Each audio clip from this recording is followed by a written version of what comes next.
YD শিয়কার বলটাকে আলতো টোকায় ঠেলে দিয়ে সেঞ্চুরি পূর্ণ করেন নূর হাসান সোহান। এরপরই শুরু করলেন একটা তাণ্ডব। মাত্র ১৭ বলে পরবর্তী ৩২ রান তোলেন তিনি। তাতে করে ধানমন্ডি স্পোর্টস ক্লাবের সংগ্রহ ২৭৭ অবধি পৌঁছায়। দারুণ ইনিংসের ফিনিশিং টাচটাও তিনি দিয়েছেন দুর্দান্তভাবে। নূর হাসান সোহান হয়তো মাঝে মাঝে ভাবেন দোষটা কি আমার। ভাবনার দুনিয়ায় তিনি হারিয়ে যান হয়তো এই প্রশ্নের উত্তর খুঁজতে খুঁজতে, কিন্তু মাঠে নামলেই তিনি সবকিছু ভুলে ক্রিকেটকে উপভোগ করতে চান। আর তেমনই একটা দিনে লিস্টে ক্যারিয়ারের আরও একটি সেঞ্চুরি দেখা পেলেন সোহান। জাতীয় দলের ওয়ানডে ফরম্যাট থেকে বিদায় নিয়েছেন দুই অভিজ্ঞ ক্রিকেটার।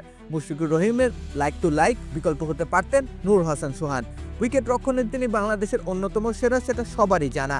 আবার ফিনিশিং পজিশন থেকে মাহমুদুল্লাহ রিয়াদও বিদায় বলেছেন ওয়ানডে ক্রিকেটকে। সেই পজিশনের জন্যও বিবেচিত হতে পারতেন সোহান।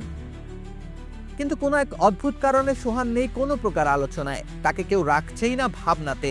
বয়সটা কাগজে কলমে ৩১-এর ঘরে, নিদেন পক্ষে দলকে বছর চারেক সার্ভিস দিতে পারতেন তিনি। তবুও অদৃশ্য পর্দার আড়ালে থেকে যাচ্ছেন সোহান। অবজ্ঞার জবাব তিনি ব্যাট হাতে দিতে চাইছেন ধানমন্ডি স্পোর্টস ক্লাবের হয়ে, তাই তো তিনি নিজের সক্ষমতা প্রদর্শনের চেষ্টা চালিয়ে যাচ্ছেন। শাইনপুকুরের বিপক্ষে ৭৬ রানে ৪ উইকেট হারিয়ে বিপাকে পড়েছিল ধানমন্ডি। সেই বিপাক সামাল দিলেন সোহান।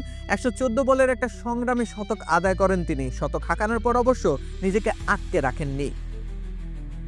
ইনিংস শেষ হওয়া অবধি থেকেছেন অপরাজিত। ১৩২ রান যুক্ত করেছেন তিনি নিজের নামের পাশে।